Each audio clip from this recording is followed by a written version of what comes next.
नमस्कार दोस्तों, तो एक बार फिर से स्वागत है आप सभी का हमारे इन्फॉर्मेटिव वीडियो में। तो आज की वीडियो में हम जानेंगे महाराज शांतनु और गंगा के प्रेमी विवाह के बारे में।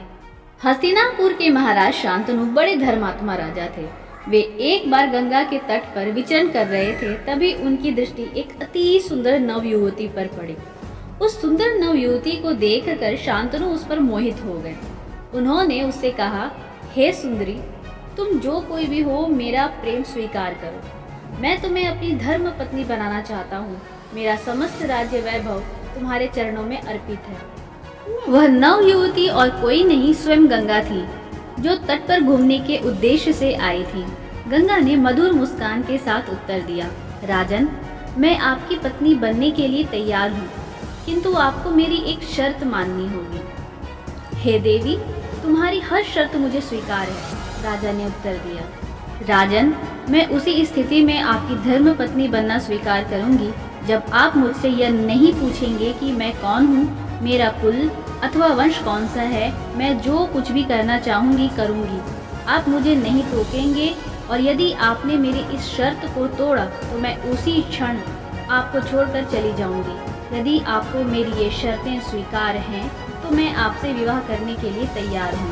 गंगा ने कहा, मुझे तुम्हारी हर शर्त स्वीकार है। मैं इन शर्तों का पालन करने का वचन देता हूँ।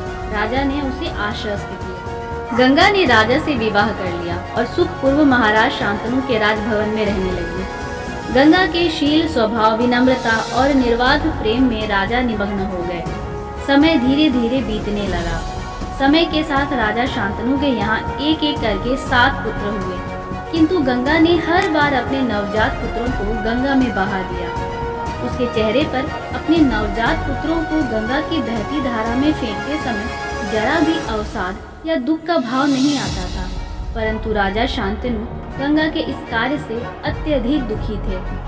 हंसती मुस्कुराती गंगा को देखकर वे सोच में पड़ जाते कि यह तरुणी कौन है, कहाँ से आई है, इसका अतीत क्या है, यह अपने पुत्रों के साथ ऐसा निर्दयी और पैशाचिक व्यवहार क्यों कर रही है।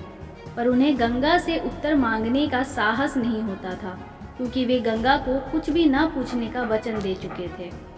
तो आज के वीडियो में बस इतना ही। मिलते हैं अपने अगले वीडियो में, जिसमें कि हम जानेंगे कि आखिर गंगा अपने सारे पुत्रों को एक एक करके गंगा में विसर्जन क्यों करती जा रही थी।